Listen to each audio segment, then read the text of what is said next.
Namaste everyone. Very warm welcome to Satsang today. Sadguru Shri Mujiji ki Jai. Jai.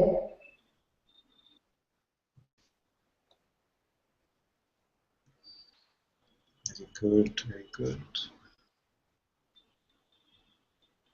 Very happy to see all of you.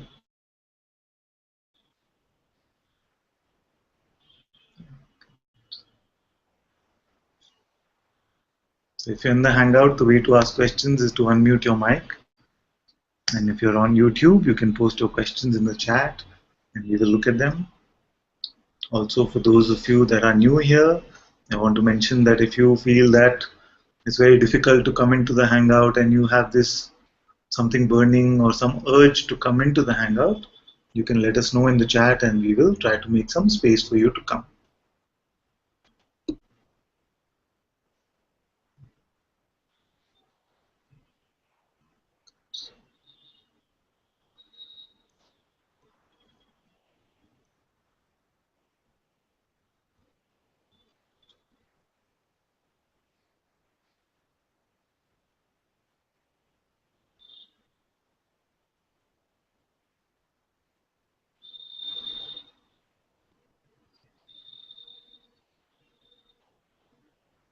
Can we look at something and then see that very quickly this mind comes in to jump in and judge it, you see. Constantly. Whatever our senses are bringing to us, our mind is waiting to interpret,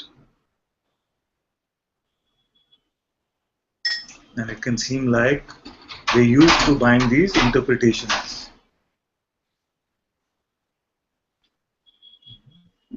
When we look at another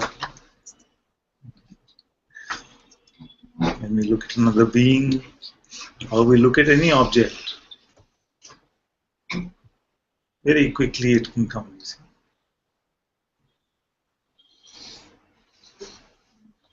So this interpreter is the root of all this seeming trouble, all this seeming suffering.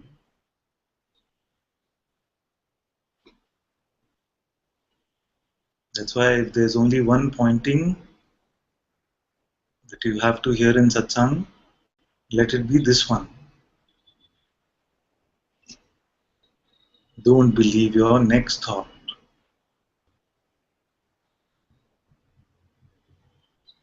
And for some of you, very quickly a thought might come which is judging this pointing also and says, oh, it's easy for him to say, oh, this is too difficult, or thoughts get believed automatically.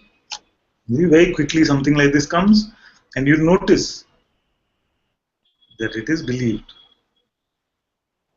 But when you notice, then you see that this belief I can keep with myself. It doesn't have to go to the thought, because if belief goes to the thought, then it seems to get energized. It seems to become meaningful for me. You see? And it becomes part of my identity. Even if it is positive? Yes. Yes. Because, so very good. She says, even if it is positive, yes. Because the truth, what is real, does not rely on any thoughts. Like Papaji said that you don't need to do anything to be happy. You need to do something to become unhappy. Although the mind will say that no, I need to work towards my happiness. But truly, the deep peace, the deep happiness that you're speaking of is very natural to you, very, very natural. And it's effortless. So in fact, effort is taking you away from that which you're looking for.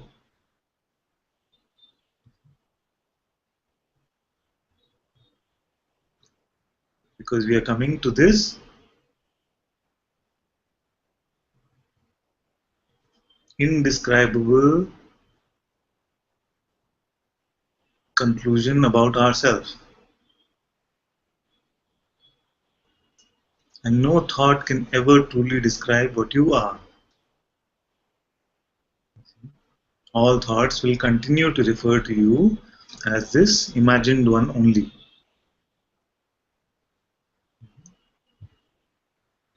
So as I've been saying in the last few satsangs, as we contemplate why sometimes it seems so sticky, this personhood, it's because the person has been imagined and believed in, and what you are is not knowable phenomenally. So you want to replace the person concept with another phenomenally seen entity, which is not available here. You truly cannot say anything about yourself. You can only point to yourself.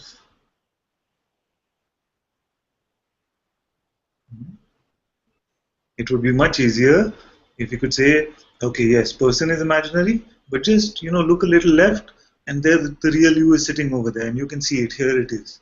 You see? Then you say, yes, yes, this is me. This one was not me. This one is me. And many actually do that in their minds.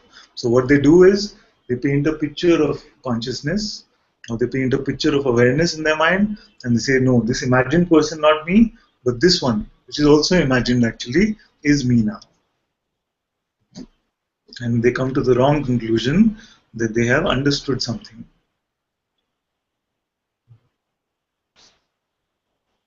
So you cannot paint a picture of yourself, no matter how glorious the picture might be.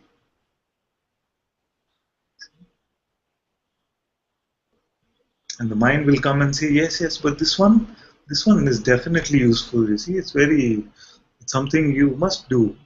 It's what we need. This is still the voice of the mind. Otherwise, it would mean that God is reliant on some thought, some energy construct to decide how to run this world, how to run your life. So don't let the mind paint this picture for you that it is needed in the so-called real world.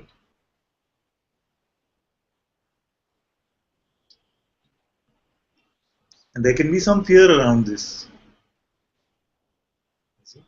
There can be some objections which come which say that, okay, but when I'm at work, I use my mind. You will find that as you let go of these thoughts, then you're driven by the deeper insights, which are just emerging for you, which you call your intuition, which you call the heart. Any of these words you can use, but you will sense that it has a deeper quality about it than just these thoughts which are coming and going. So, like my master says, the mind is not your friend. Not yet, anyway.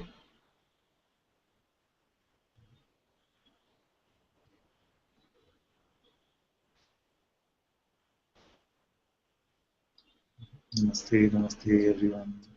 And Devika says, I have been suspicious lately, even of happy thoughts about the future, because I feel it takes me away from what is here right now.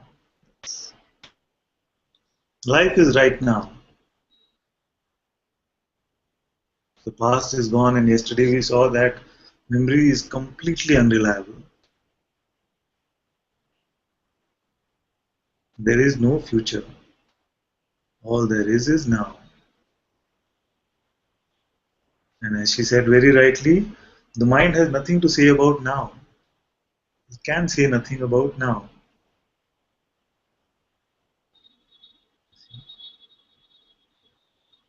Because this now which we speak of is not a phenomenal appearance. It is that in which this entire time and space are born.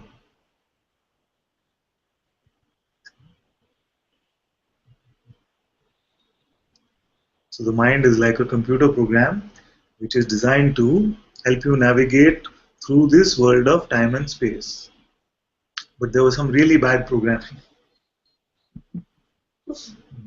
which we call the conditioning or whatever, karma, whatever you want to call it. You see? Because it starts with the premise that you are this bucket of flesh and blood, mixed with these energy forms called thoughts. So this program has this premise that you are just this, some phenomenal appearance called the body, and these phenomenal appearances of energies.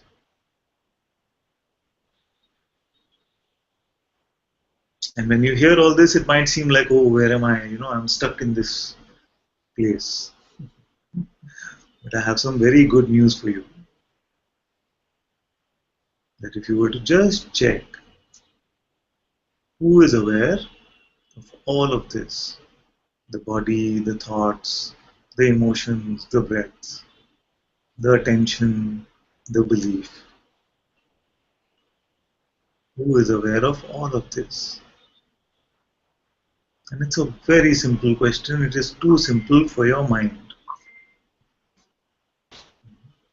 All it needs is a simple looking.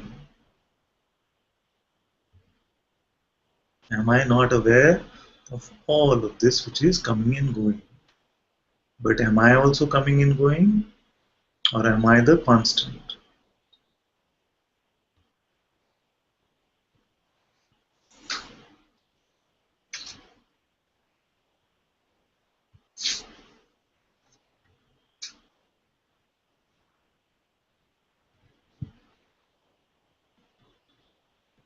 What is unchanging through all the states, all the experiences, all the events of our life? We have seen already that the body is completely changed. The body that was born, this body is now completely different from that.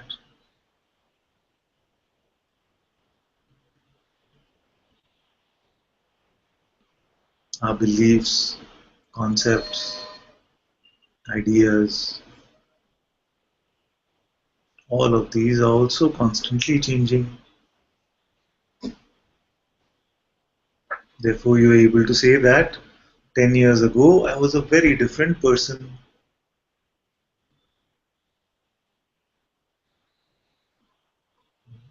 So, this is also changing. Emotions are coming and going all the time.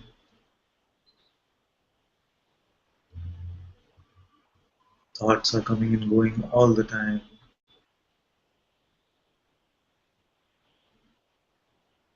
But are you not this unchanging witness of all of this? Who can really say that they are not?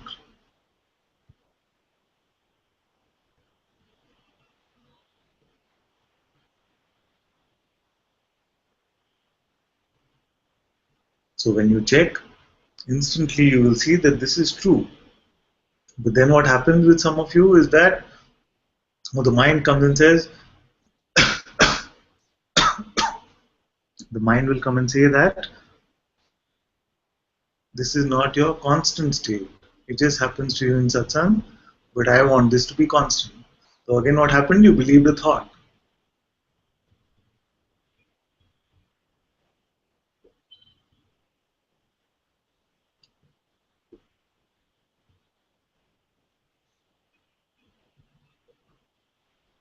That's why my simple pointing is just don't believe your next thought. Don't worry about what happened in the past, what events will show up in the future. Just right now, to find freedom from suffering, don't buy the next concept which the mind is selling you.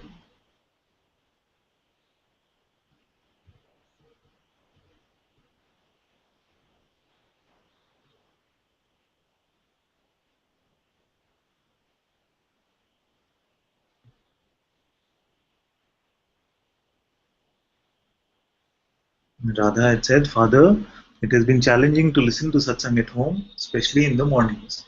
Listening on phone, but YouTube hangs on my phone way too often while listening to satsang. So I just end up giving up and not listening. Some guilt is seen here, Father. I have no idea what all this means anyway. Giving it all to you.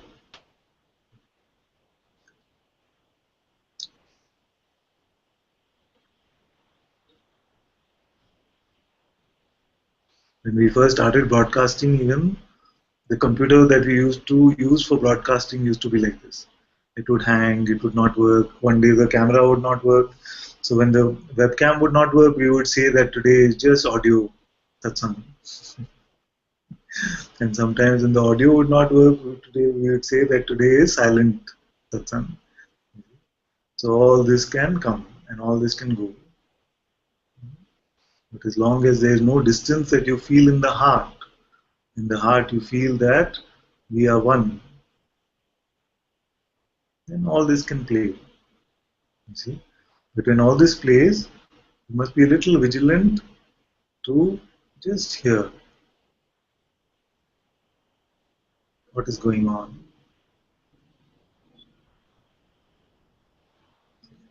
And what I mean by what is going on is something like what Suchitra said, which is, Beloved Ananta ji, Namaste. Just before satsang, I had a torrent of tears and weeping. I hated everything, including satsang. It seemed sentimental, cultish, or boring at times. Now laughing. So what can happen is that if these kind of thoughts are there, and then you find that your device is also not functioning, you're not able to join, then suddenly something will come and say, okay, yes, this is too sentimental. Every day, I love you, I love you.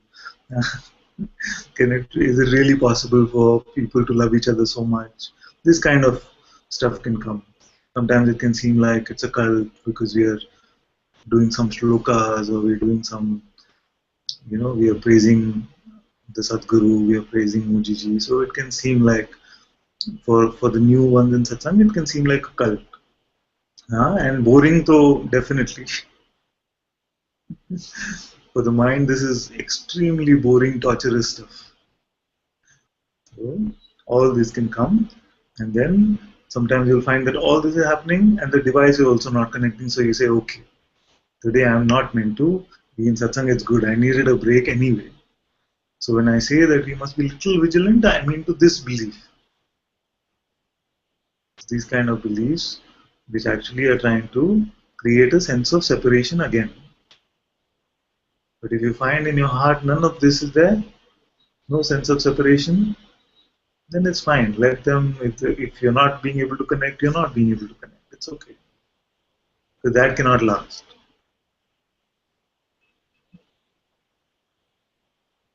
Okay, let me catch up with some of the other.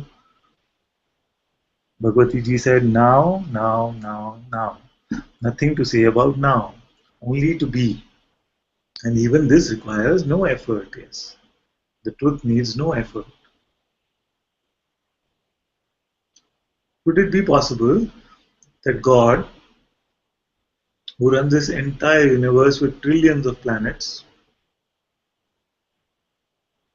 would need your effort,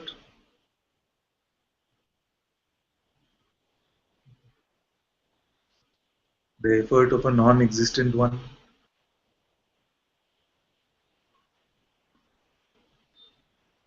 And yet, most of us, most of humanity seems to live in this belief.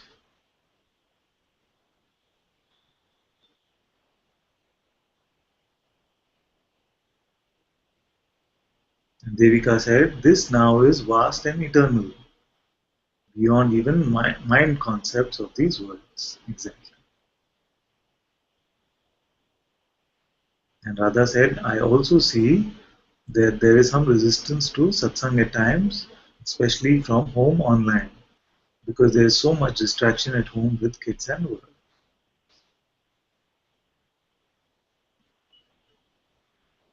And Radha says, even right now, it's so hard to stay and listen. Kids are demanding so much attention. So this itself is your satsang. Don't feel that this is not satsang, because you are discovering something beautiful. Even in this simple sentence which you said that the kids are demanding so much attention, you are discovering something about attention. And what are you discovering? You are discovering that although awareness is unlimited, unchanging, eternal, in its localized play in this world of phenomena, when it manifests as attention, it seems to get limited. And when there are too many demands for this attention, then we get tired, we get frustrated, and we get angry. So you say, I'm trying to focus on satsang, and the kids are shouting in my ears, and then attention is getting divided. So isn't this such a beautiful thing to see? Such a beautiful experiment for us to discover something? To see that in this realm, although attention seems to be the one which seems to light up this phenomena, in the sense that only where my attention is seems to exist phenomenally, and yet this attention seems to be in limited quantities because I cannot give my attention completely to multiple things. Like I said, you cannot look at your computer and focus on your thought at the same time. When the thought comes and your attention goes to that, the computer will seem blurry. I wonder if all of you have experimented with things like this. See? So whatever life is giving you, that is your satsang. And when you start to discover like this, then you will start to trust this universe. And you will find that it does not make mistakes. It knows exactly what is needed.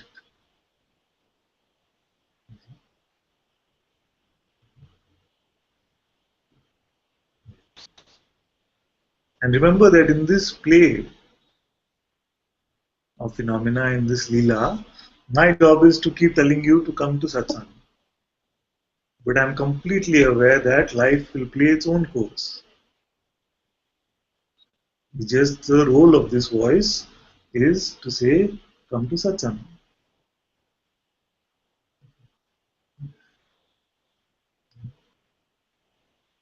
And yet I know that many times life events, situations can come and you don't find yourself at least in the physical presence or the computer presence of satsang.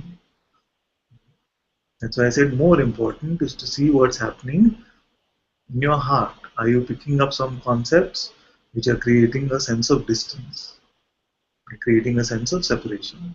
If that is not happening, then it's completely fine. Let the life events flow.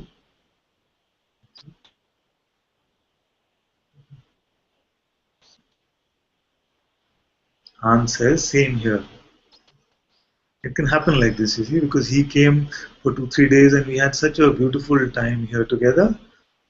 And suddenly he stepped out of the energetic field of satsang, and sometimes the mind can come and say, yes, was it really that good? It seemed like, it can play all these doubts. But because you're able to still find yourself here, all these resistances will also dissolve. That is my blessing.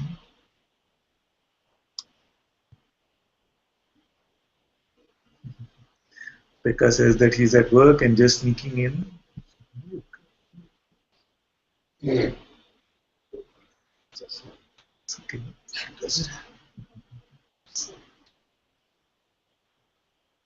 Atma says, the effort of the non-existent one.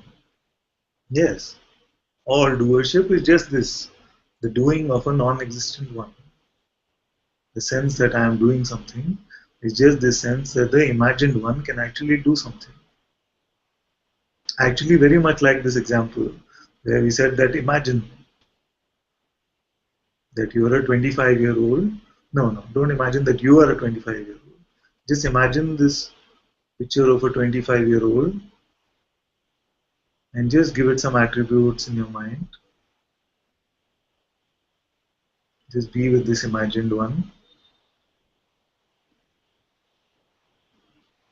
Stay with this concept. Give it more and more attributes. Paint the picture.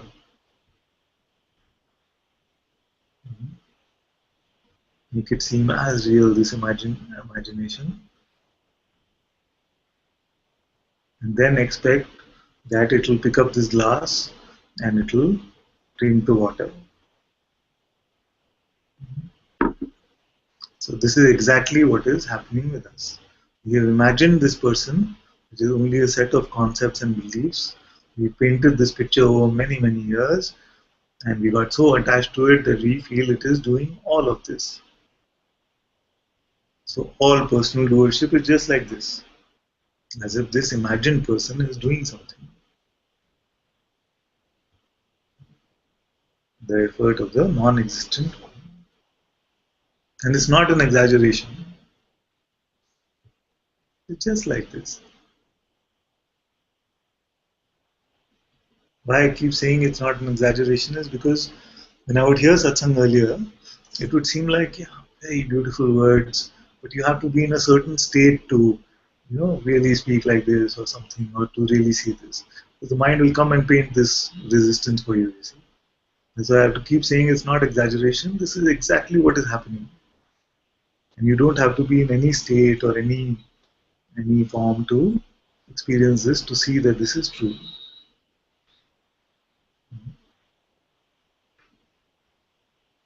Could you talk a little more on, just now we spoke about now, Yes.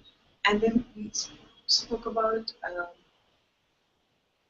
like what Radha was just now saying about having like you said, in your heart it is no Yeah. resistance.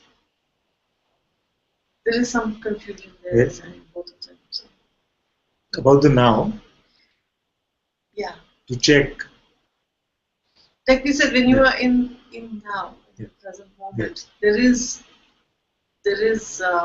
there's no thought, there's no future, there's no past. Yes, It's just exactly. now, and then there is this thing about the resistance or the like. I know that there is some connect between the two of them, right? I just can't. But it's clear that in the now, That's clear. it's not moving. So even if you're in the now and you see that there's a watch in front of you and the second hand is moving, but actually in the now nothing moves. So the way of appearances continues to move, and yet in the real now that we speak of, this is still, it's not moving. So this is the now. Now the connect with that, I'm not really sure if there is, but what I was telling her is that it can come like many, when you say, okay, I want to be in satsang, then it can seem like all the obstacles possible come. Some distraction, the kids are shouting, light goes off, all these kind of things can happen. So what's important in those situations is to see that if some concepts about satsang are being believed. So the other day, maybe you were not here, we were talking about three types of doubts. The first type of doubt is you can doubt yourself. And you can say, I'm not worthy, I'm not ready, I'm not right, this is a different path, I don't understand this, I need to go somewhere else. This is the I, self doubt. The second is the doubt of the words which are spoken in satsang, which is that, uh, okay, these things are, I feel are right, these things I feel are wrong. Like Jaya also, for example, is a very beautiful story. So Jaya was here for 6 months from Spain. And practically every satsang, I say, don't believe your next thought. So after 5 months of being here, and we were just chatting outside satsang, after satsang, and there was some discussion happening. At the end, I just told her it's very simple, really. Just don't believe your next thought. And she says, after 5 months of being here, she says, this one, it just doesn't work for me. And I was very happy that she said it. You see, because many times we'll hide this stuff. So for 4 5 months, she was hiding it, listening to the rest, but this part she was saying, no, no, no, this doesn't work for me. So doubt about the teaching can come in this way. And with these kind of doubts, you have to first just chew on the words, see if they work, and if they feel like, because I keep saying that this is very important. I keep saying in every satsang, this is very important. So if it is that kind of doubt is there, you must expose it and say, I don't see it this way. So all doubts like this about the teaching, about the pointing can be brought up in satsang and they can be looked at. So this is the second type of doubt. The third type of doubt that can be there is about the vehicle through which these words come. Is Ananta really authentic? Is the teacher really speaking? Has he really experienced this, or it's some intellectual, mental knowledge which is coming? So for that, you have to rely on your nose a little bit. See, when satsang is there, do I see? What do I smell? Do I smell ego? Do I smell some sense of personal sense of glory or something about this, or does it seem to come from a pure space without any sense of specialness? So this you can smell for. These are three different types of doubts. So when I say just check whether some separation, some distance, some concepts are in these, it's usually around these. So what will happen is that these kind of events can come, and that can perpetuate some things which the mind was festering anyway. Saying, oh, it can even be as simple as I've been in satsang long now. Let me take a break for a couple of months. I think let me just this. It can come like that. But if it comes like that, best to come to satsang and say, this is what I'm believing. This is what I'm buying at the moment. I was struggling a little bit with in day to day. Actually, in the rest of day to day activities, it doesn't bother so much. But it was more in terms of why even at work, how do you still? It's like you keep saying, keep checking every now and then and saying, from where are you coming? But at work, it is too consumed in with whatever's happening in front of whatever's appearing in front. So at some point it bothers, but at some point it doesn't bother me. It says, so right now when you were saying that is, about checking, even it is with that can about whether some resistance is being bought or not. Right. So even at whatever activity you're involved with at that time, is that time was also. See, when you are involved in an activity, then there's no trouble because hands are moving, complete attention is there, everything seems to be flowing. It's completely fine. It is when it is partly some activity, and the other time it's mostly like, why this? Why do I have to work on this? I don't. This kind of stuff is what the suffering means. So when this kind of stuff, like you said, sometimes it's completely fine. So those times it's completely fine. When it seems like something is bothering, that means we picked up a belief. So immediately the pinch called bothering or suffering or whatever it is coming. So when that pinch comes, you just check. What is it that I picked up about myself? Which identity did I pick up? And when you inquire into that, you will find that it doesn't exist. So in this way, then, all work can be done, it can be productive, it can be there. Even if it doesn't mean that we have to be all shanti, shanti, shanti. It can be that, in the flow of work, it's becoming strong, that something is happening. But as long as we are not truly picking up a concept about ourselves, and you don't have to work hard and constantly be like, I'm not picking up. Suffering is showing you anyway.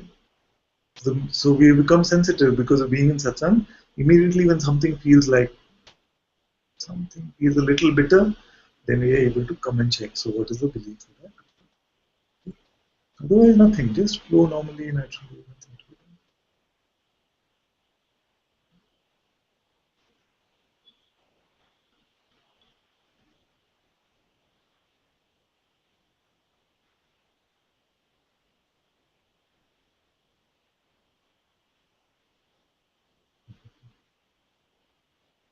Can you say something, Father? Screaming kids. Just a minute, my dear. Okay.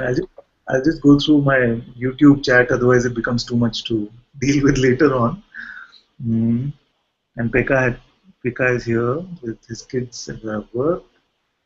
Atma says life is always playing. I see it now clearly. Tom said, hi Ananta, when do you know to finish the inquiry? Like, how do you know it is complete? Very good. And I can rely on Bhagwan's answer for this one, which is very beautiful. Someone like this also asked him, so when do I know that the inquiry is finished? So he said, as long as there is a sense of an inquirer, we must do the inquiry. And when the sense of the inquirer itself is finished, then this question cannot arise. Bhagavati ji says, traveling right now, practical things make attending full satsangs tricky to attend yet the whole of this life is satsang and it is a total joy. Very good.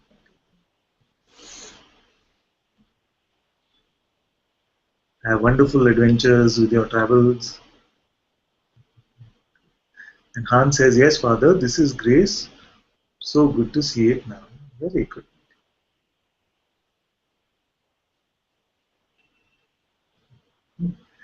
David wanted to say something. David can come.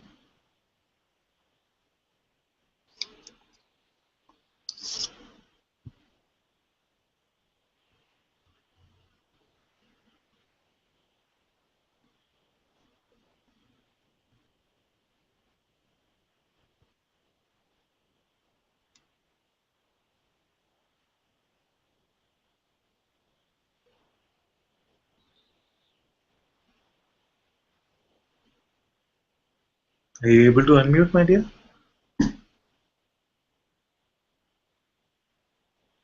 Can you hear me? Yes. For an instant. Okay. Now it's okay. Yes. It's okay? Yes. Okay. It takes a little while for my control bar to come up. I don't know why. Um, thank you. I just wanted to sort of oh, that was it. You were talking about intuition earlier, and I, I I feel that I can trust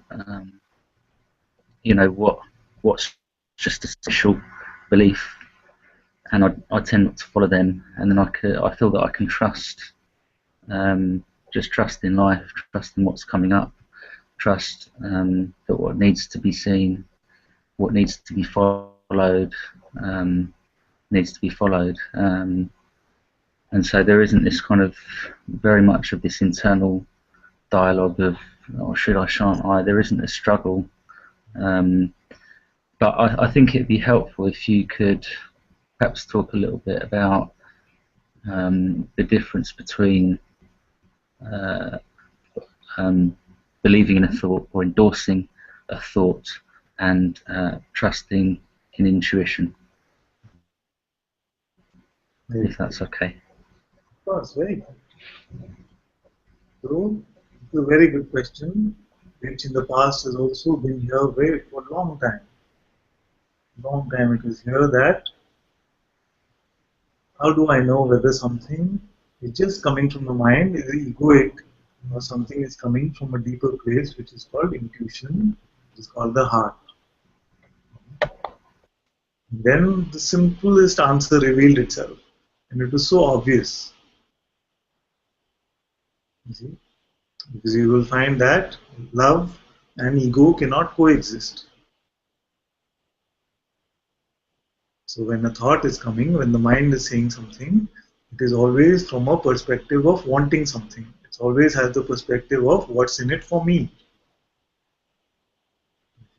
Always has some specialness, arrogance, some separation, some sense of being separate is there when it comes from the mind. You see? So then it would be easy to say that whatever voice is coming, you just don't listen. And that is also fine. Because like I said, God does not need to rely on any voice. And yet, what you will find is, especially when your truest desire is this freedom, is this self-discovery, sometimes you will find a voice which sounds a little different qualitatively. And you will find that when it speaks, it is accompanied by some deep love, some strong peace. And if you find that these accompaniments are there, then you can trust this voice.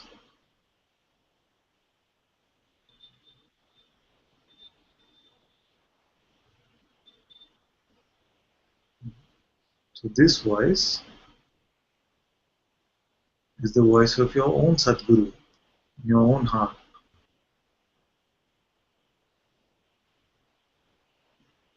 which is here to hold your hand and walk with you in this seeming journey.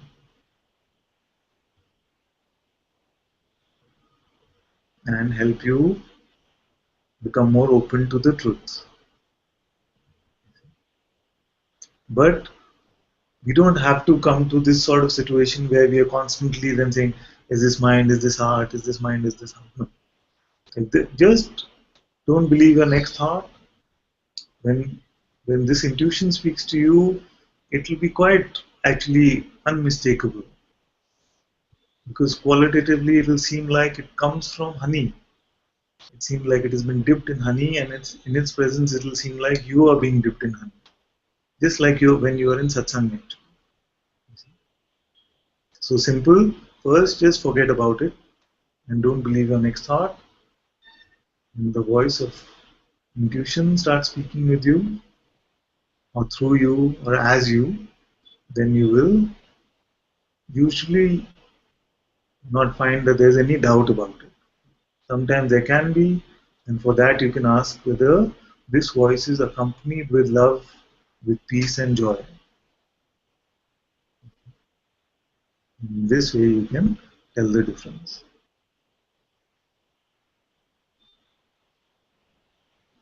Hope that helps.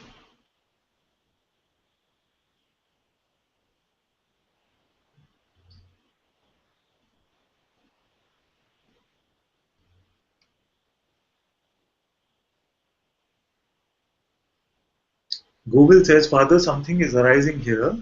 Like, how do I keep my vantage point as awareness all the time? Father, is it the trick of the mind, or is it something which is really important? You must look at the vantage point of your beliefs, and you will find that all your beliefs are from a personal vantage point. So when I use the word vantage point, is to look at the concepts which you carry. Because truly, you cannot change your vantage point from awareness. Can you shift, stop being aware and just become this body? The mind's trick is to say that awareness itself is a function of the body. It says that awareness itself is a function of this body. But we see that this is not true, because when you go to sleep, you go to a dream state, and you will find that the body is completely different. And it seems like the senses there are also functioning and giving you all these inputs which are coming from there. So is the awareness a function of that body, this body, which body? And then there are times where you know that there is something called sleep state. It is not called time lapse state. You see, you don't say that, I lie down on the bed, close my eyes, and then there was time lapse, and instantly you say that I went to sleep and I had some very good sleep. You see, so the mind cannot understand sleep state because there is nothing there to report. Just like it cannot understand awareness because there is nothing phenomenal to report. But yet, honestly, without giving it to the mind, you know that you went to sleep. In satsang, somebody was saying very boring, it can seem like it is. So if you go to sleep in satsang, and then you wake up after a couple of minutes, you'll say, oh, I went to sleep. So you are aware, isn't it? You are aware that you went to sleep. So you are aware even of sleep state, that there is no body. So this vantage point is unchanging. You are that awareness which is aware of sleep state, dream state, waking state, all the events in the waking state, all the appearances in the waking state. So can your vantage point actually change? Who can change it and show me? You can only change the vantage point, not even the vantage point. You can change where attention is going. That seems to be the primal tool of awareness of consciousness. Where this attention seems to be directed by this. So that is when we say that we come with a baggage of some information we gather. This baggage is, like super conscious state, samadhi, turiya. And I makes sense when you say awareness is just so simple. And yeah, you are aware. Yes, it's so simple. But this baggage is, yesterday it was a turmoil for me. And now when I'm asking these things, the mind feels cheated, super conscious state, turiya state, this state, but this is so simple and just awareness. So is it like that? So if you read from the sage who used this concept first, and then you try to correlate with your experience, you will usually find that it completely makes sense. But if you read from the reports of the followers, the disciples, and said, then what happens is that what the sage was speaking of and what the followers were interpreting was a little bit different. And the mind has this way to create these tricks, right? So it will say the sage could be talking about this simple, effortless state of just thoughts coming and going, appearances coming and going, and said, this is Sahaj Samadhi, the natural Samadhi state. It makes complete sense because you're unchanged, you're unmoving, and all is just coming and going, and you are just resting as what you are. See? So he could have started like this and said, this is Samadhi, this is Sahaj Samadhi. Then somebody could have come and said that, yes, Samadhi is like this, but I had a variation of this where my breath also stopped. And notice I'm not breathing.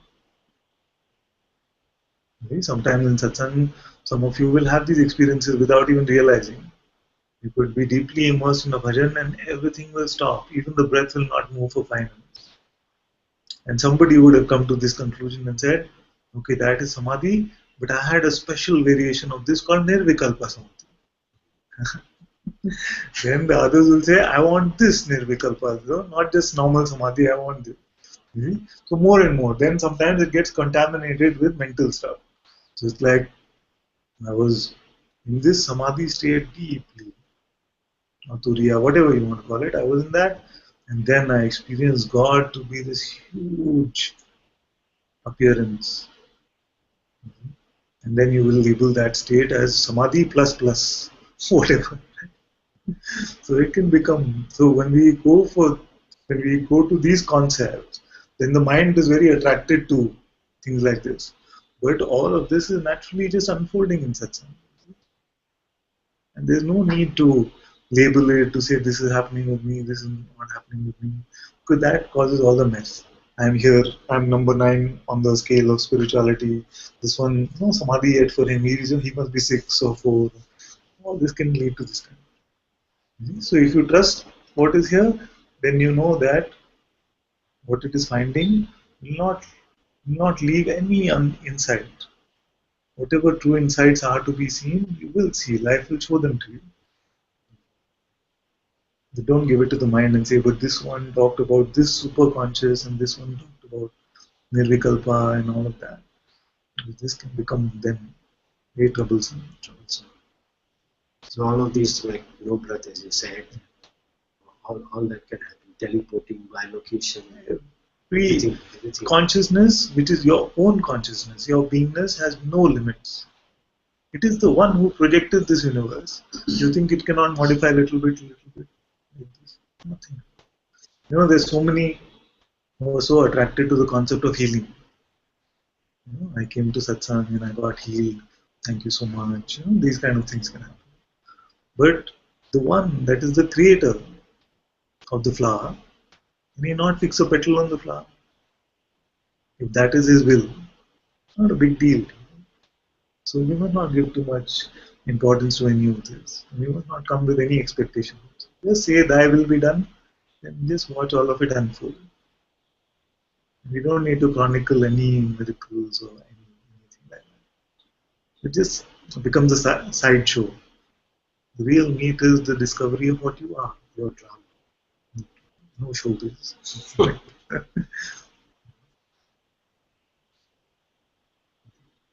Because what happens is very much when we get attracted to this whole miracle mindset and things like this, then it's very easy to go and then manipulate people and exploit them and say that you come to satsang and your life will change and you'll get a job and you'll have this and you'll have that.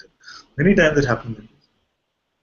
I once went and we were in a very large group, and I won't name where this was, but it was a very, very large group.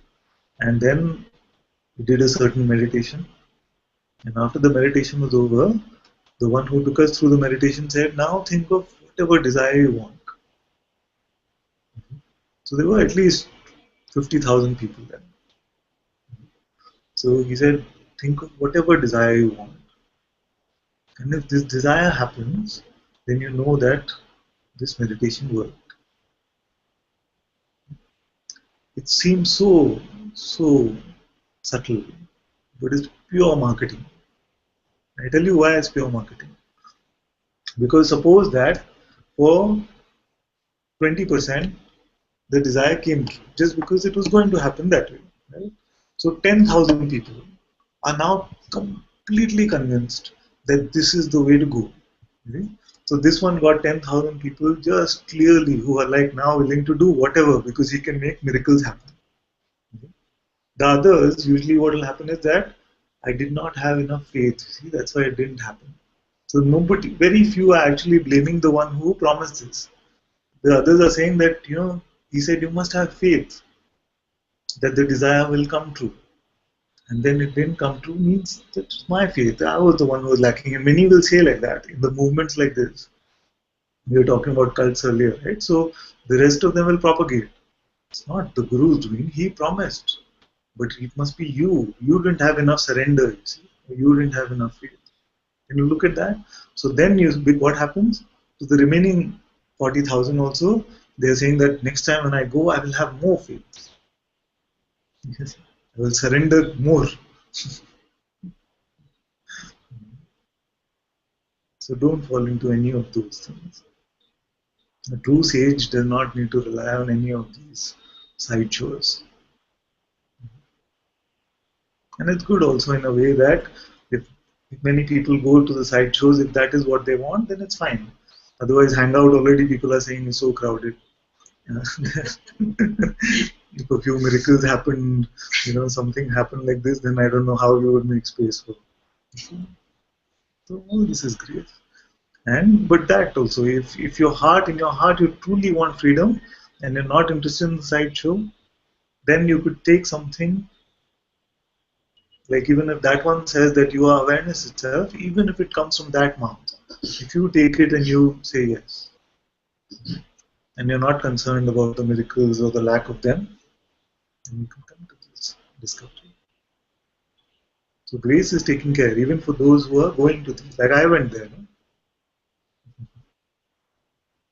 But I was not interested in the sideshow. I really something grace put this question so deep inside me: who am I? That it did not matter what is happening, whether there's this desire, that desire, it's coming true or not. Too late in that.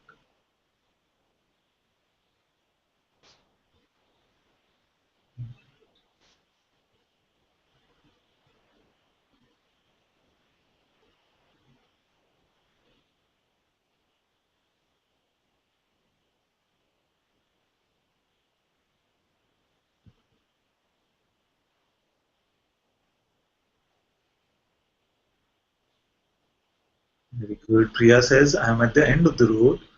I turn around to look back from where I came, and the road has gone, and so have I. There was never a journey. There was never anywhere to get to. All just is. All is my master's.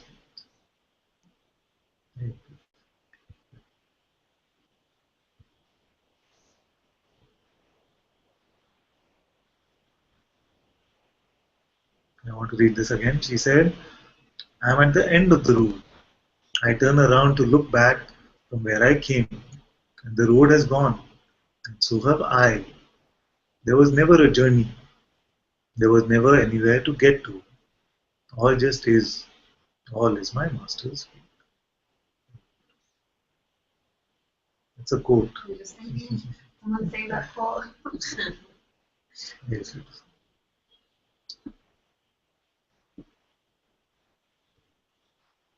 And then Priya said, I love you, Father.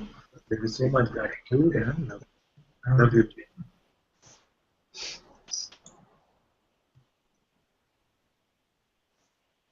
There she is. Yes, yes.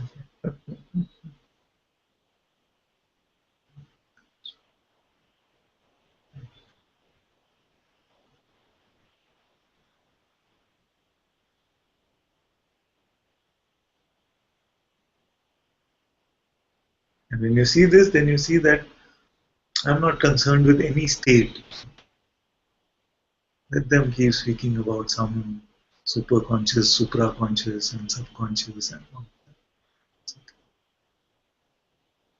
There is no I. There's a state where there's Chitta Vritti Nirodha Yoga. There's a state. She's talking about. In Asana. She's in Asana. Sthirasagam. Asana is When you say Chitta Vritti Nirodha, means that you're not, in my feeling, the way it comes up is to say you're not really giving your belief to any mental concept. So you don't have any of these vrittis which are appearing. You are not really giving any power or energizing them. That's the simplest way to get to attain yoga. There are more difficult ways. You can try and control attention. Most of yoga texts, they speak of controlling the attention, keeping it in.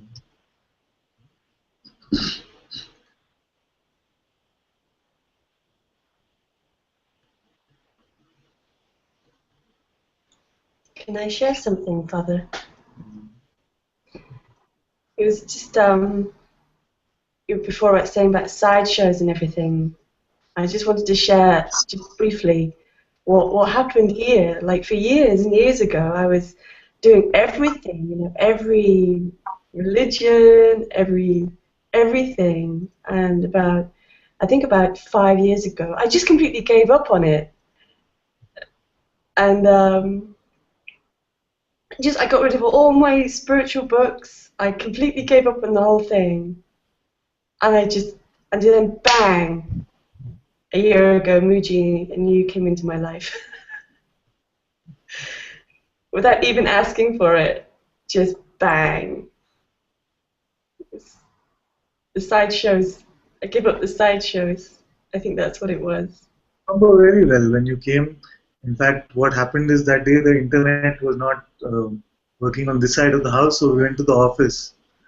That is the first time, at least I remember seeing you, which was in the hangout, and we were sitting on the office side, and there was a whiteboard behind us, and we had satsang from the office then. And I remember that there was a lady called Lisa Lennon that came. Immediately, I was wondering whether there's any relation with John Lennon, you know. Because you were a musical artist and things, you played something. So I remember saying, maybe she's related to John Lennon, and I should ask her. And I had this feeling next time when you come, I'll ask you. But that next time, The answer is no. we moved on to bigger things very fast. Sorry, say again? That we moved on to bigger things very fast. So that question never came up.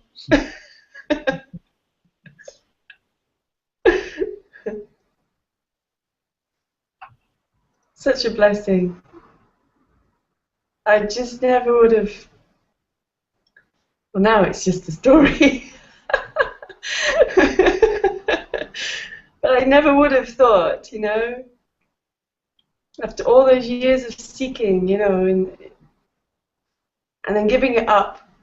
And I gave up seeking. I think that's what it was. I gave up seeking, and then someone just said to me, "Have you heard of Muji?" Who said what? Someone said to me, "Have you heard of Muji?" Oh yes.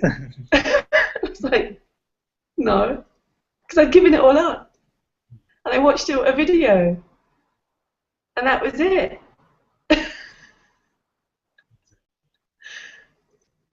And then you came. Just appeared. And you said, maybe in your second time in the hangout or the second time you spoke, you said that, I don't know what it is, but when you speak, it feels like my heart is speaking. Yeah. But this I knew, you know, that this, whether concepts are understood or not, whether any mental understanding is happening or not, I know that if you already sense that it is your heart which is speaking, then none of the resistance, nothing can really get you. Yeah, speaking now. Yeah. It just, it's just there just is a surrender here. I don't know what that is. Yeah, it just happens. It's just happening. And it just shows us that all our concepts about ourselves are completely false. Like before I went to GG also, I had this thing that I had enough of the guru business, no more gurus for me. I was just so clear about it. I said, I love what he says on YouTube, it makes sense, so I just want to go hear what he's saying so that I can understand him. That's all. And when I saw him the first time, I completely fell in love. And I knew that my life is so much for all plans and strategies and what I'm going to do and not do. None of this is important. Life knows better. God knows better. I mean, the mind still comes up with trying to get strategies, but its strategies are very weird.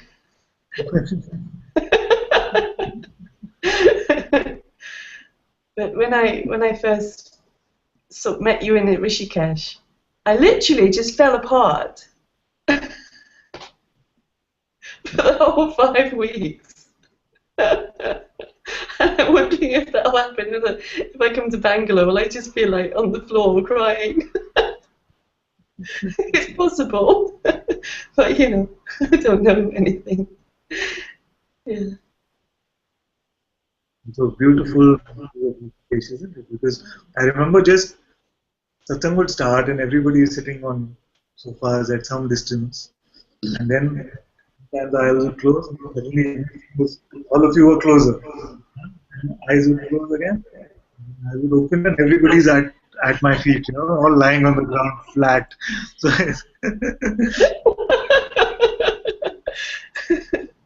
so many collapsing, collapsing happening. You're right at the back of the Ganga also. So the energetic presence of Ma Ganga was also playing a part, I'm sure. Very, very beautiful. Very, very. Beautiful, just beautiful. Like moths to your flame, diving in, dying.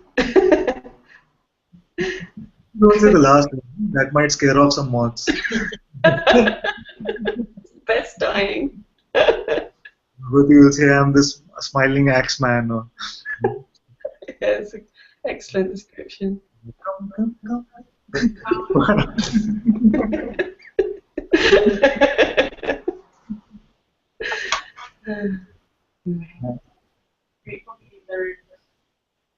Grateful to be lured in the fire, she said.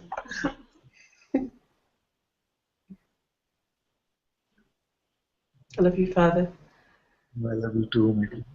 I have to go to work now, Yes. so I'll give space to somebody else. Okay.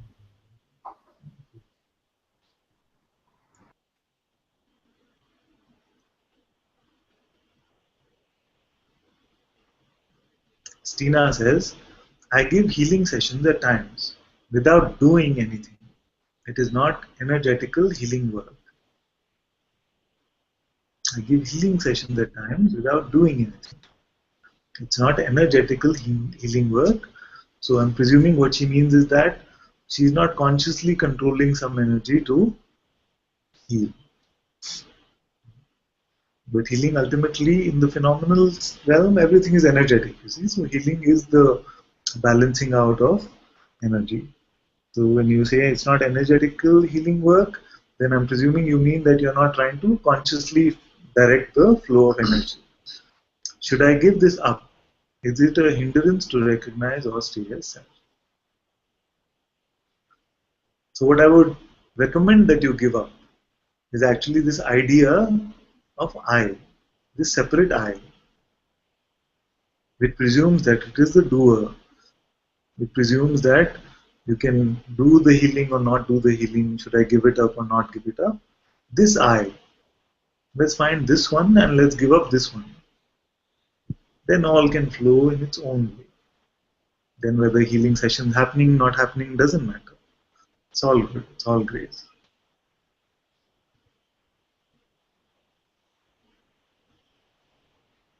So find this I, introduce this I, and see that you are that which is the witness even of this I, which is just an idea. And from this standpoint of awareness, all is allowed, all just flows on its own.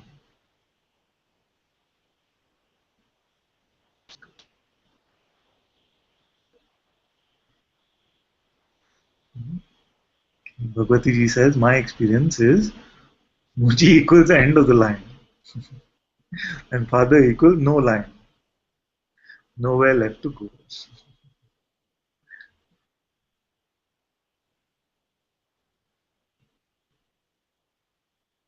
Yes, meeting Guruji, meeting Mujiji was truly the wonderful end of the line for me.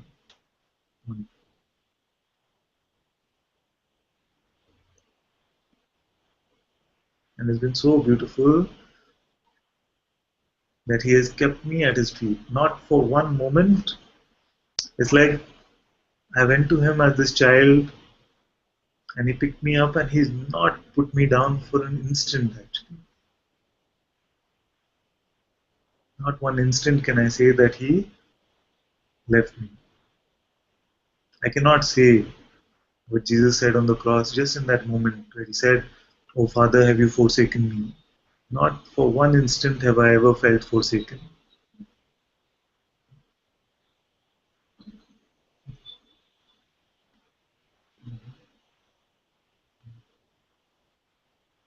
This is the beauty of the Sadguru.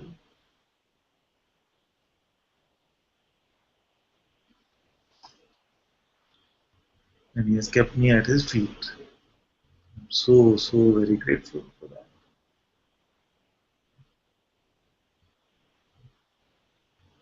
And then you say, I feel like this with you, Father. I'm only going to see him and thank him for giving you to me. And when you go and see him, you will find me at his feet.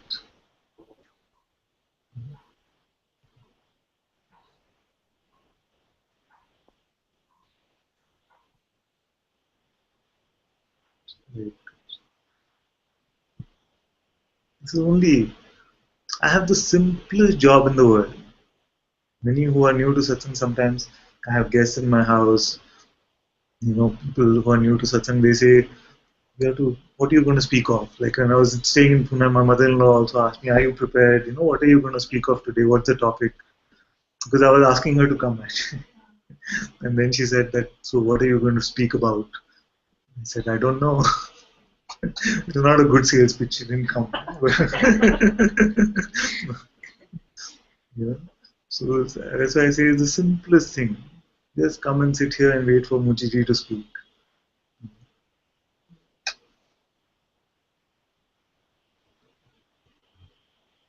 Just out of curiosity, Yeah. from the time that you met Mujiji the Yes, first time yeah. and the time in the auto rickshaw, Yeah. how much was that time? The auto rickshaw was when I discovered the sense I am. So, how much time had that?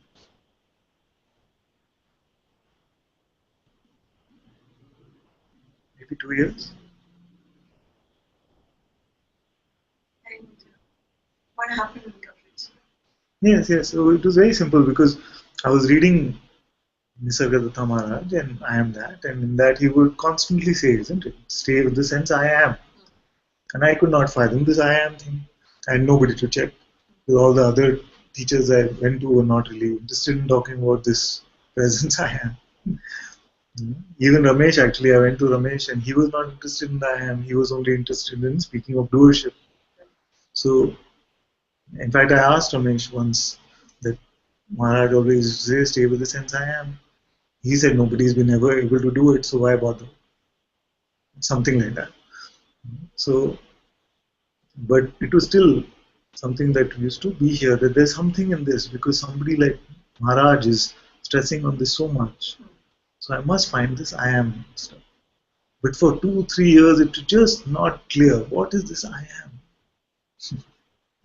And one day I was going from here and just to Diamond District, because our office used to be in Diamond District on this road itself. And I was sitting over here, maybe I just crossed Manipal Hospital, and so clear I am is here. It's just this being. Is this presence I am? It just was there. I said, this is so obvious, and I've been looking for this for 3 years.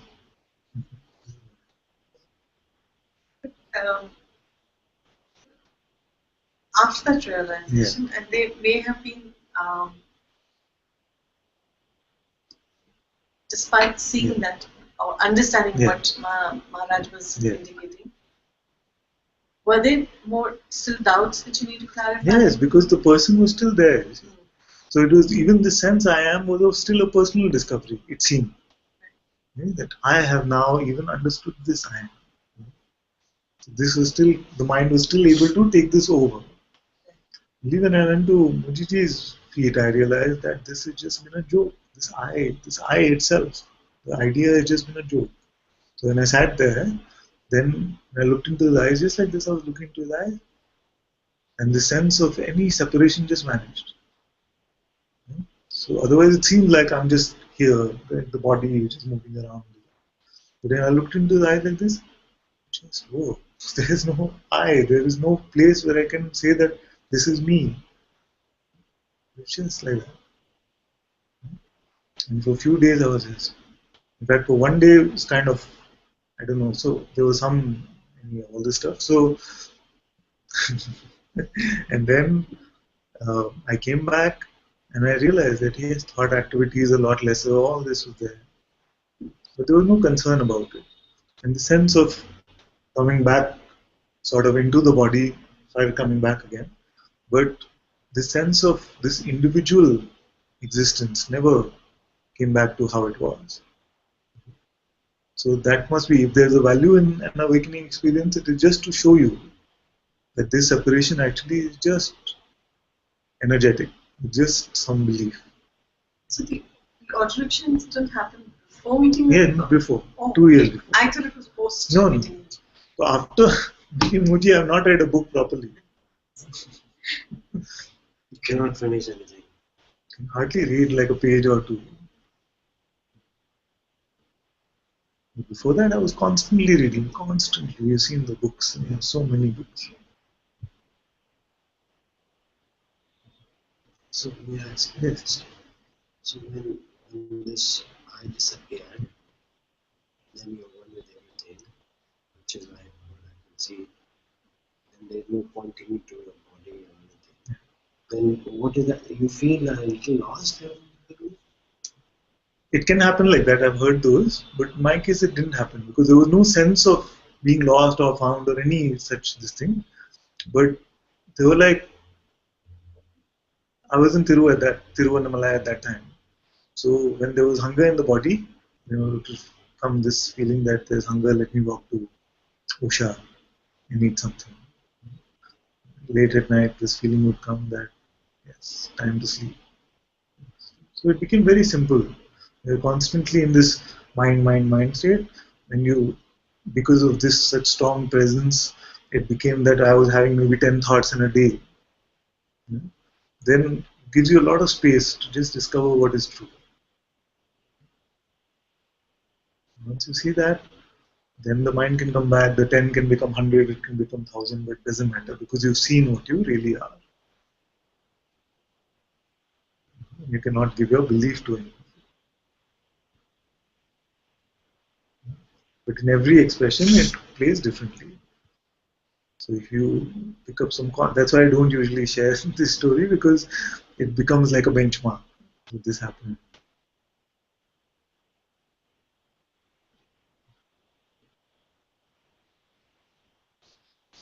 Yes. Say so. When earlier we were just referring to a sideshow. Yeah. So even if my experience when I met Muji or my experience of meeting him has not been exactly what we, but that also be, but that doesn't take away from the fact that it's not that I don't trust or believe what either one of you is saying. So that can also be, for want of a word, sideshow. Yes. Mm-hmm. Because that's why I say that I don't like sharing the story because in the mind it can become like this, that this sideshow must happen for the truth to reveal. Right. The truth is already here. That's right. Exactly.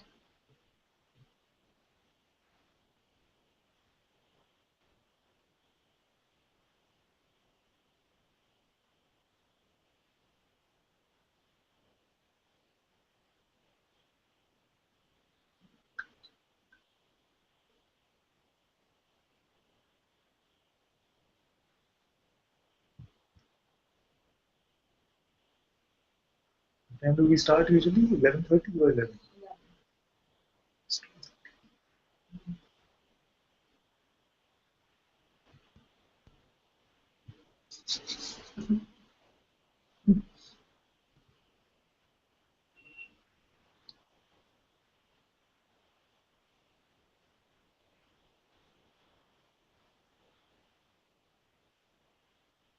I tell you that this time thing becomes so much of a concept. What is the thing that is moving forward when I'm not moving actually?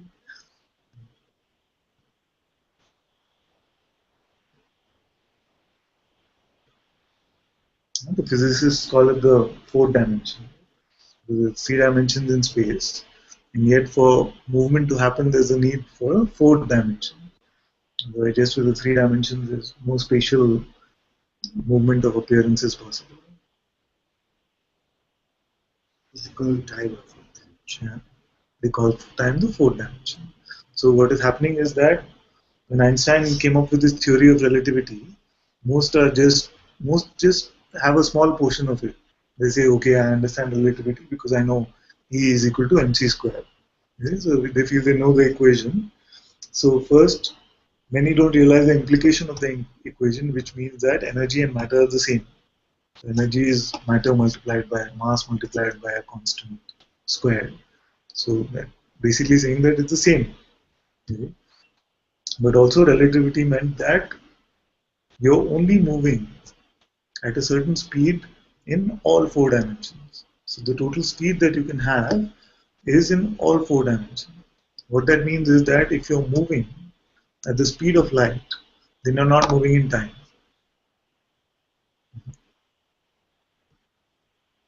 Okay? So if you're using all the momentum to move in space, so everything is constantly, okay, I should have said that earlier because we lost one link over there, which is that everything is moving at the speed of light into the next moment in this phenomenal world. So what happens is when you're spatially moving, then that amount of movement is minus from the speed of light, and your speed through time is getting slower. Confusing? Okay. You're moving at x speed into the next moment. You're moving at say 10 kilometers, forget about speed of light. You're moving at 10 kilometers per hour into the next moment.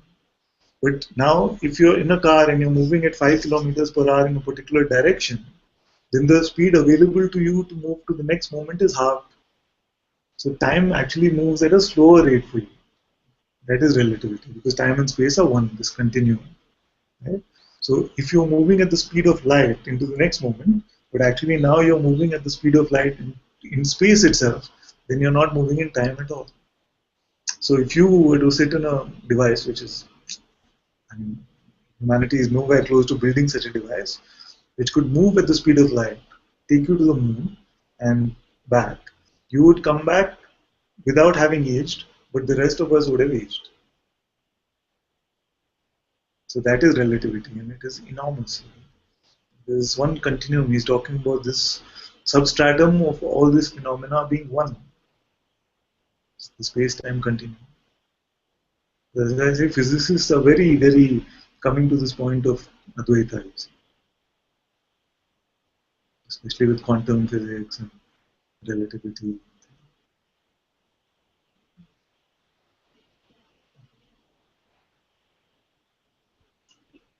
No?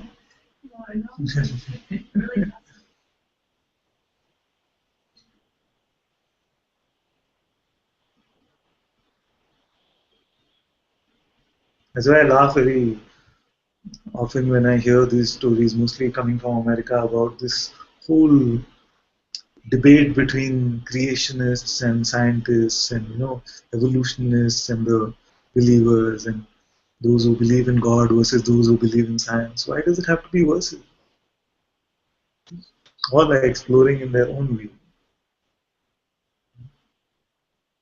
like exploring in my own way.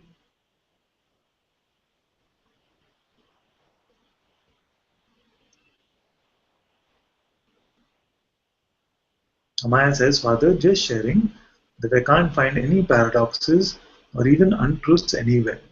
It's just like anything and everything fits. Does that make sense? Because what's happening is that you lose the ability to judge and to label. You can't find, you see the beautiful harmony in everything that is appearing.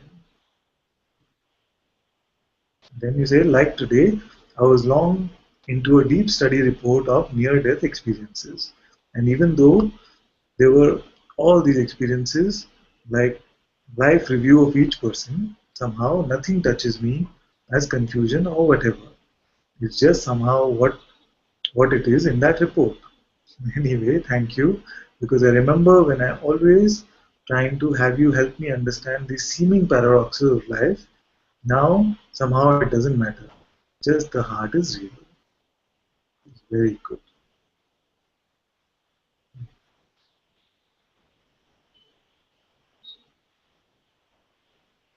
Tina says, is it possible to prevent things naturally happening by itself by believing some mind ideas? This is all a movement of consciousness. Even the movement towards a sense of personhood by belief in idea is a play of consciousness, and even coming back seemingly to true understanding of what you are through coming to satsang or the presence of any master is also a play of consciousness. There is no one else here to prevent or to do anything at all.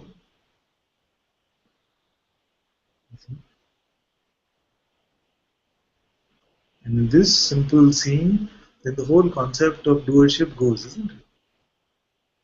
Because doership, before getting into free will or God's will, let's ask whether there is a person at all. And if there is no person, then who is here to do or not do? Then all is God's will.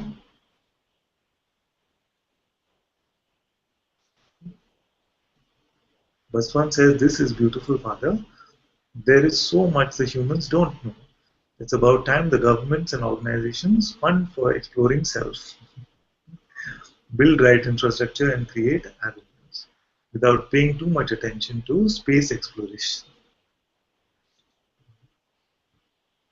This realm, if you look at history, always seems to be this way. The greatest sages have come, the Buddha has come, Christ has come, so many great sages have come, the avatars have come seemingly on this planet.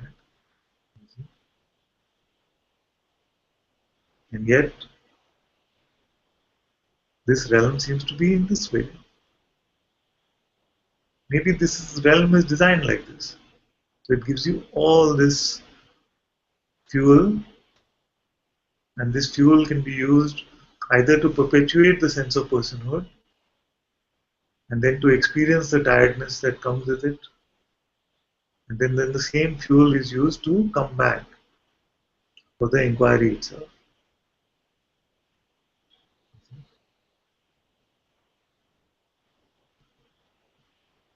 So nobody has been able to come and change this planet. People have said for many, many centuries, thousands of years, they've spoken about these things, but the planet just seems to be just like this. And many times what happens is that we come into a sangha or we start adding friends who are into this and we feel that the world is changing and it's becoming more spiritual. You see? But actually what's happening is that you are changing. Your ideas about yourself are changing. So don't worry about this realm so much.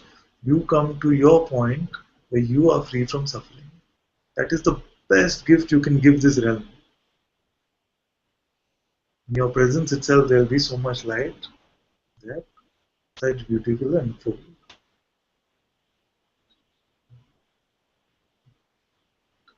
Trupti says, for a while I asked myself, who is listening to satsang? Sometimes it seems the mind has to confirm something. Sometimes your words are my words, the words of everything universal. Yes, If you can hear the words like that, you can say my words, you can say my heart, the universal heart, you can say it. All good. But even the answer to who is listening to satsang is that the person is imaginary. And that which is imaginary cannot do anything at all. So even the delusion of personhood is done by consciousness, you see. I feel I should make this point more often because maybe it can set some guilt somewhere. So when I say that you must not believe your next thought, who am I speaking to? This is just consciousness speaking to consciousness. There is no person here. It is consciousness which is saying, oh, I'm suffering because I'm a person. And consciousness is saying, then don't suffer because don't believe your thought. It's just like this. There is no person here, neither here nor there.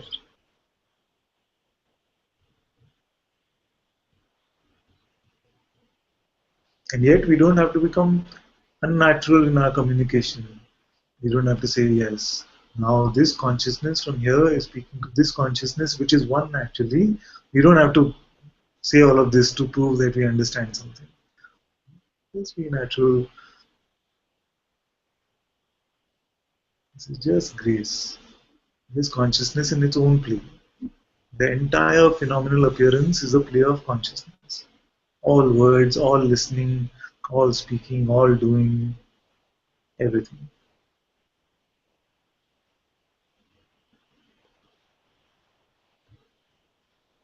At least in 2 years I've been asking this question, can anyone show me the person? And nobody has been able to show me the person. And when I first asked, maybe I said I'll give you $100 cash prize or something like this. We can even, I'm confident enough now to up the cash prize if you want. But there is no person.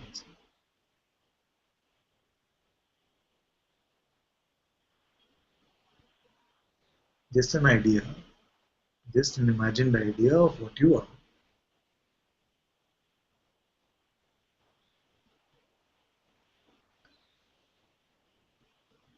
Huh? Nitya said, can you repeat this in German, Father? No such siddhis are available here, my dear.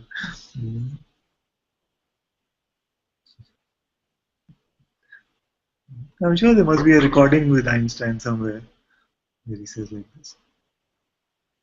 I was just joking with another friend the other day that most of what is quoted on Facebook from all of these people is just made up stuff.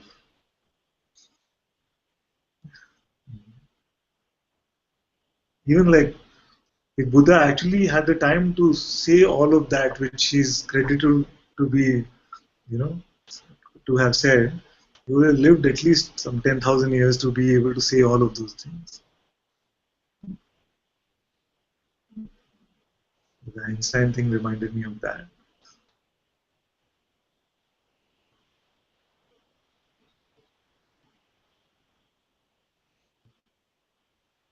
So B says, beloved father, I have to head off now. He's already gone. Please keep this head at your feet always.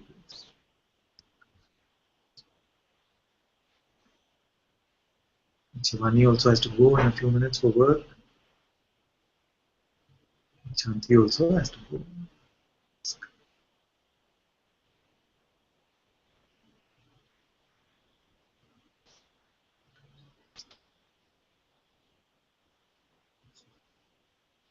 And Govil also says time to go to work.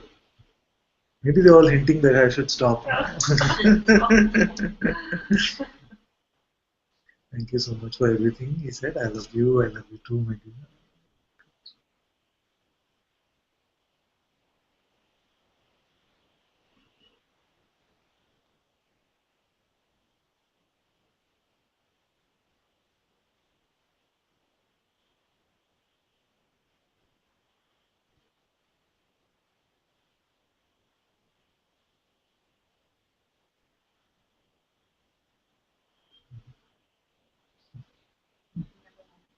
Yeah? Never want something to end. Wait till we organize some work for you. You have to go to work.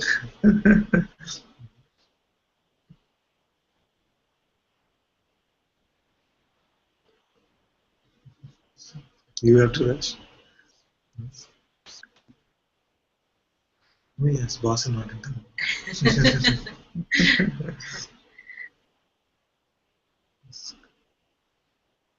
Stina says, to me it seems now that we can't do anything wrong, since everything is done by consciousness. Yes, yes.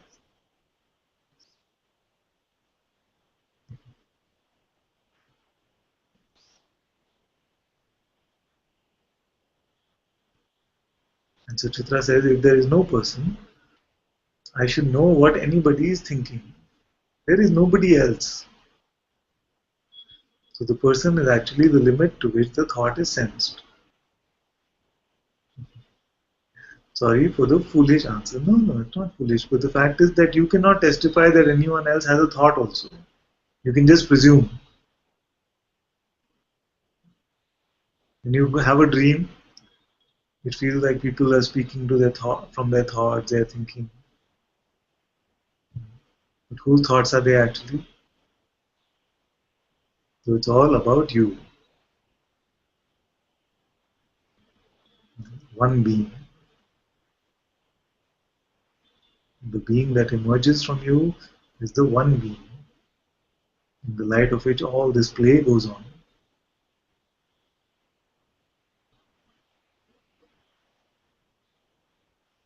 Yes. Yeah. Those are Akashic records. Oh, okay. It's from the phenomenal. Everything that's an appearance is phenomenal.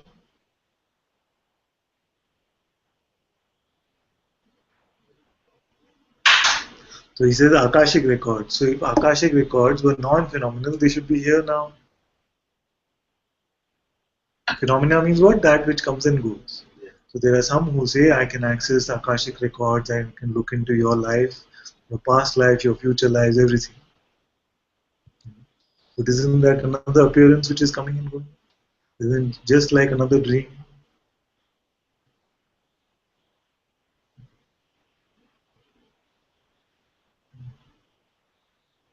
Yeah, the world of phenomenon.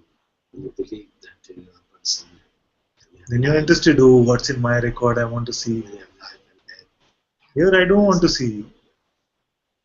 If you go for a movie and you know the entire story scene by scene, what fun is the movie?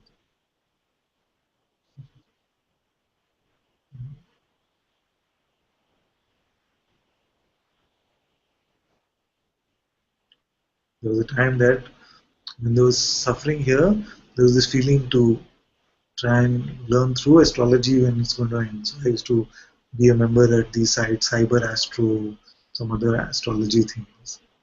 And I used to go and see. And some of it seemed very accurate also. I'm not disputing any of that. I'm saying that after I met my master, I have had no interest in ever going to any of those sites. There's really no concern about the future. Concern about future means fear. Once you discover that you cannot be hurt, you cannot be harmed, then what fear is remaining?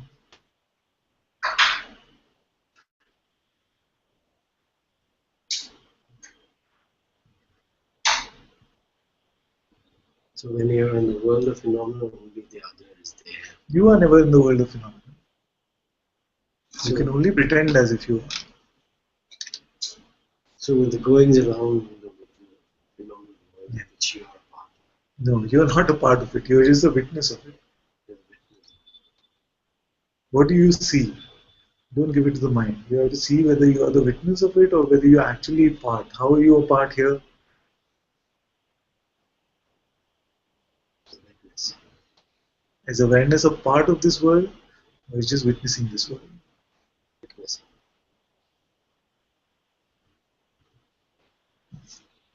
So can anything happen in the world So which I can... want to be compassionate. Somebody comes to me as a person in this phenomenal world, and then I'm compassionate. But that Okay, this I is who? this I Now as a you've been in person. satsang for a few days, so we can be very direct. So we say awareness is the witness of all there is. And in the phenomenal play, there's a person who comes to you in some need. Yeah?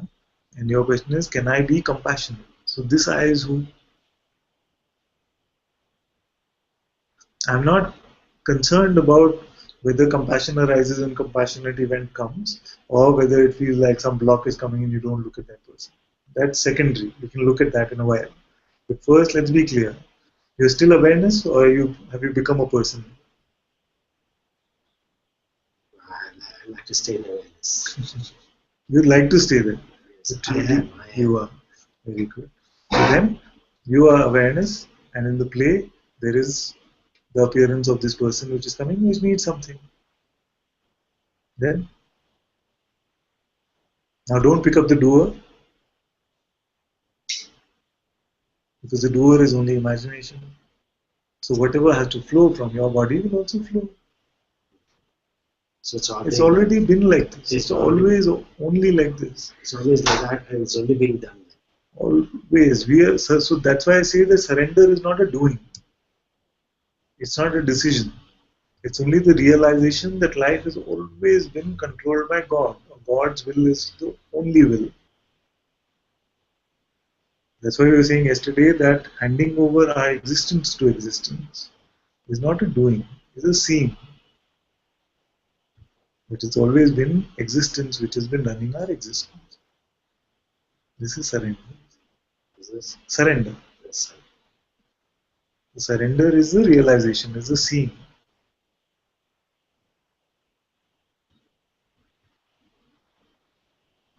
But it can get confusing if you pick up the presumption of being a person. So that's what's happening, you see? Because what's happening is that when you check, you see no person is here. And yet the mind comes and says, but if this situation comes, what are you going to do? You who? Again, person, isn't it? So you picked it up. You picked it up, just seeing is enough that I picked it up. Now it's gone.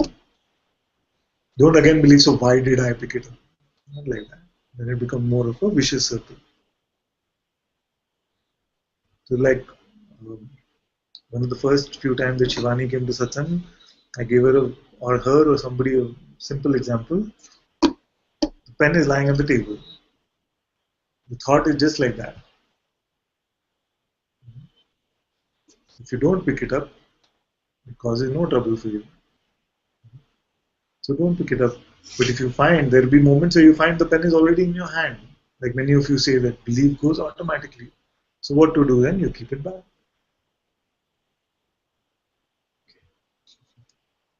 This is kindergarten Advaita. Kindergarten. This is simple, you see. Just this energy is there. If you engage with it, it seems like some turmoil. If you don't engage with it, then nothing.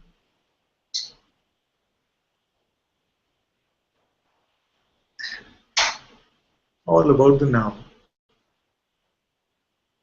The trouble can only seem like because the mind says, but you're not always like this. Or you were there, but now you're not like that. So it makes this time into something which it wants to control. But just come to the now, and all of this will seem so simple. But it says now you are here, but in every now you are not there. It's not like that. That's not the now I'm speaking of. The now is that witnessing from which even the movement of time is seen. So you say that I am awareness. Is this awareness moving in time? Is this what you're seeing, or it seems like the right answer? Awareness doesn't move.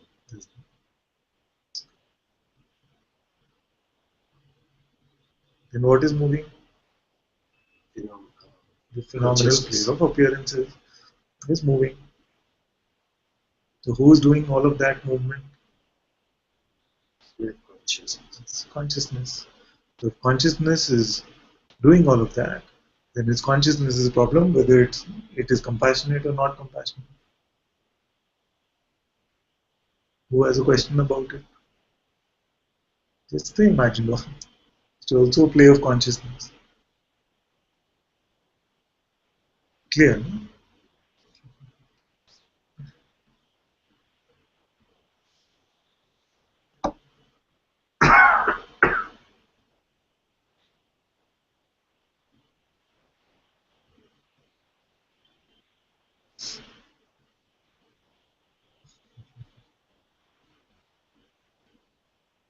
Very good. Jerome says, nobody can stop satsang. Life is satsang.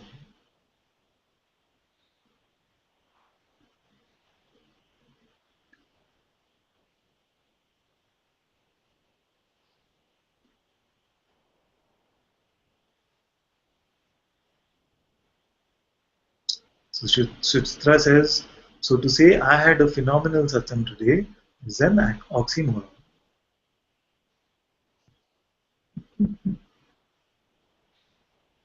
It means phenomenal in the sense of I had an awesome satsang today.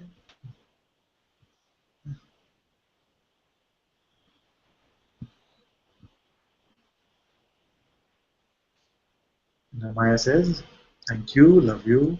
Awareness, aware, and presence beingness is the infinite heart, isn't it? Awareness, aware, the presence beingness is the infinite heart, yes.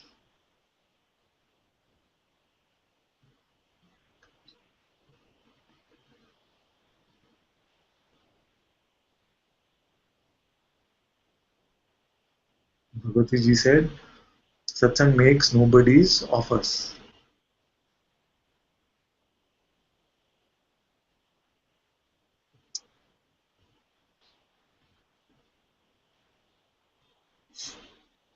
Smiling X. X. It's very good, right? Smiling X.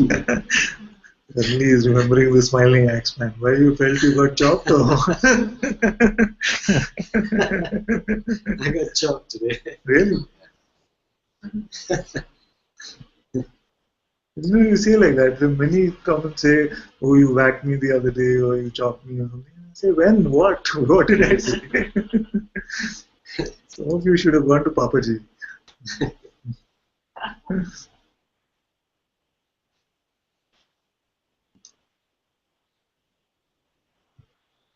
And Radha said, just felt like saying, I am still here today. YouTube is being nice, burning fire.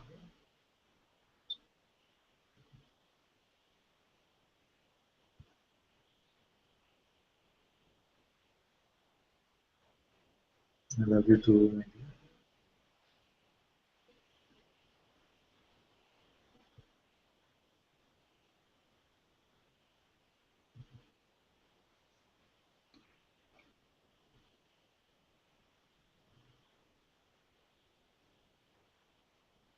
And Bhagavati says, under your guidance, Father, the ego chops itself in the end because it becomes impossible to bear its own weight anymore. Yes, ultimately it collapses in its own weight.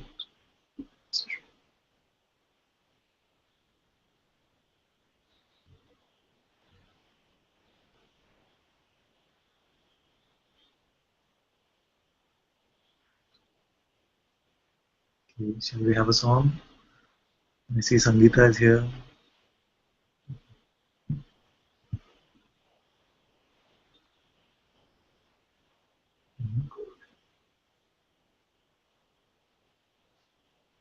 Can't hear, my dear, not here. You have to unmute. Yes.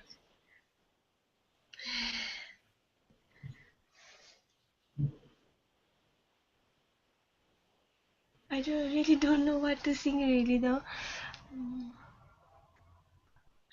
The other day in Guruji's Satsang there was bhajan. I haven't listened to it much, just a couple of times, but I don't know whether I'll be the okay. rhythm. I'll catch up the rhythms and. It's okay. Okay.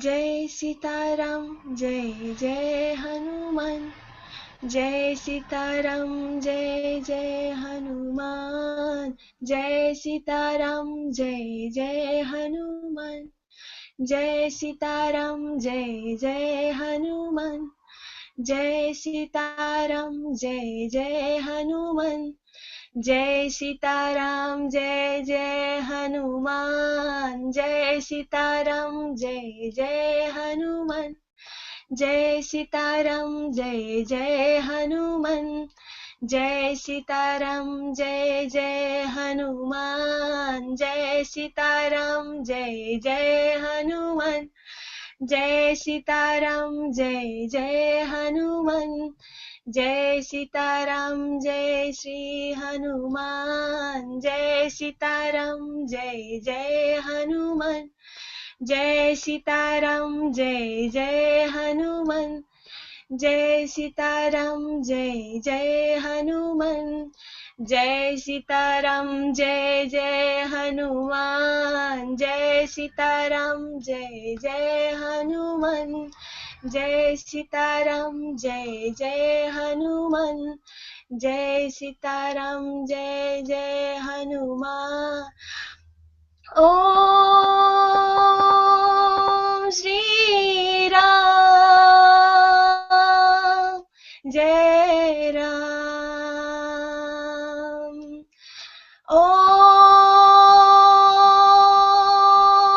Shri Ram जय जय राम। ओम श्री मुझे, ओम सीताराम जय जय हनुमान, ओम सीताराम जय जय हनुमान, ओम सीताराम जय जय हनुमान, जय सीताराम जय जय हनुमान, जय सीताराम जय जय हनुमान, जय सीताराम जय जय हनुमान, जय सीताराम जय जय हनुमान, जय सीताराम जय जय हनुमान, जय सीताराम जय जय हनुमान, जय सीताराम जय जय हनुमान, जय सीताराम जय जय हनुमान, जय सीताराम जय जय हनुमान, जय सीताराम जय जय हनुमान, जय सीताराम जय जय हनुमान, जय सीताराम जय जय हनुमान। ओम श्री राम जय जय राम, ओम श्री राम जय जय Ram.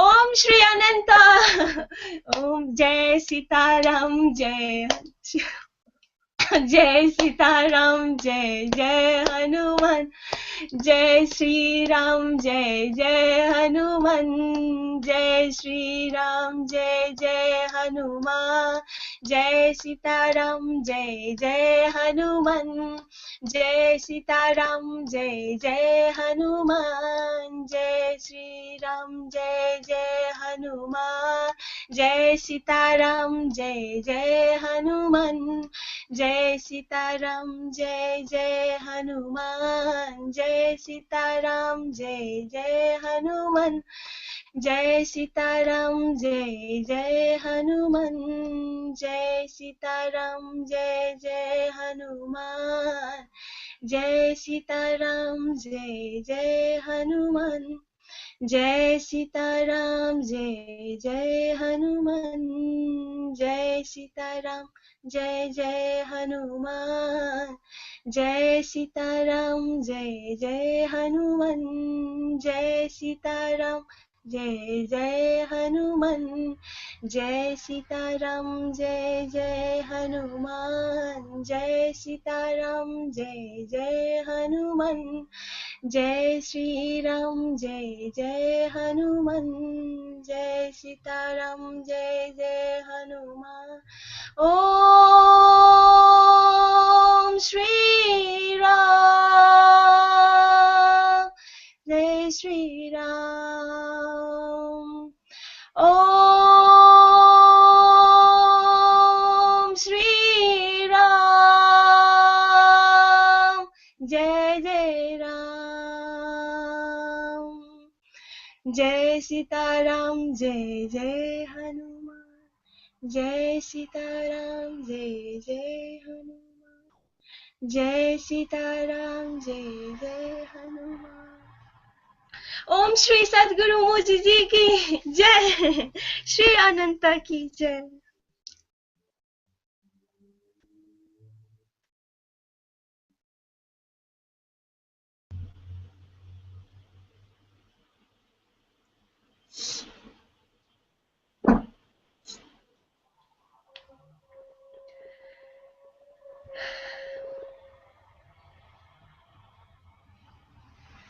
My dear, thank you so much. Thank you so I like it very much when you're here. Thank you so much. It's such a, I mean, no, I don't know. But, I mean, it's like, it's such a joy to, I mean, even to, like, I don't know.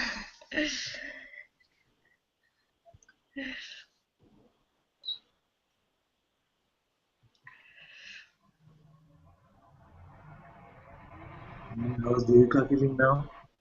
Better? So?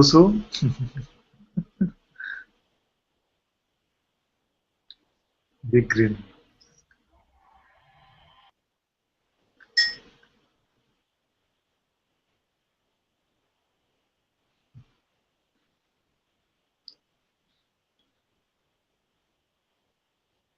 There were some messages that I missed.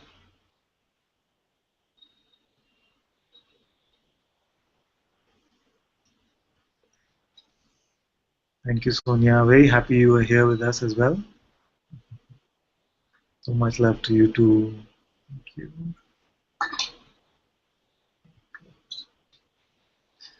And Bhagwati ji had to leave.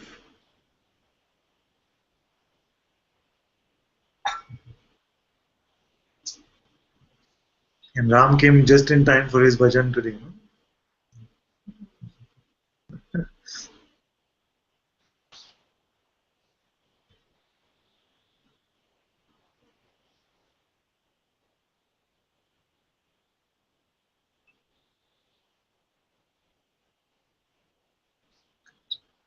Okay, Parvati ji, let's hear your invocations.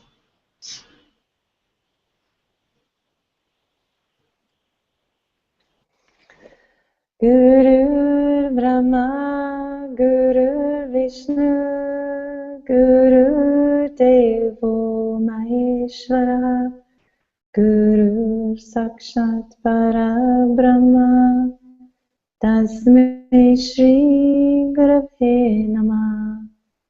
Dhyanamalam Gurur Murti, Pujamalam Gurur Padam, Mantramalam Gurur Vakyam, Mokshamalam Gurur Kripa, Mokshamalam Mujiji Kripa, Mokshamalam Anantaji Kripa.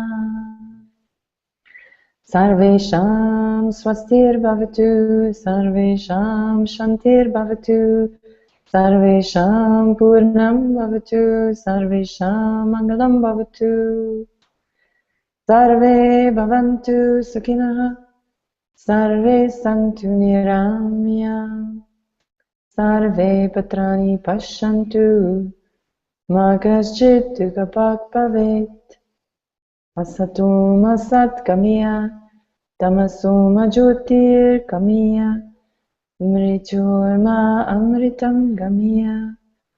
Om Purnamida Purnamidam Purnat Purnamudachyate Purnasya Purnamadaya Purnameva Vashishyate. Om Shanti Shanti Shanti. Brahma Paramastu. Om Shri Satguru Bhagavan Ki Jai. Om Shri Satguru Nirjiji Ki Jai.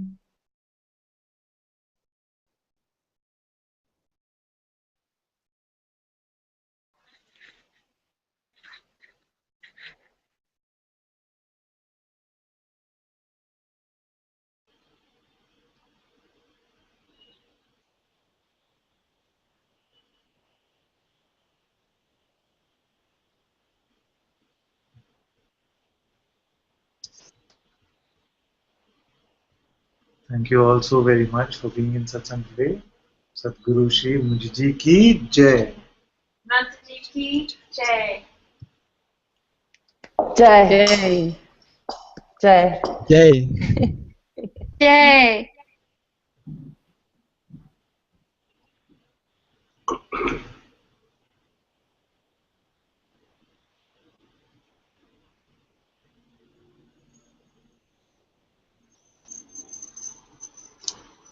Thank you all on YouTube.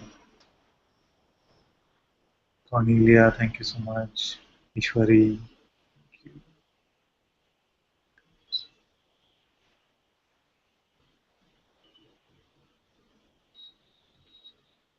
Okay, Parvati, my dearest, we can turn the broadcast off now. Thank you so much.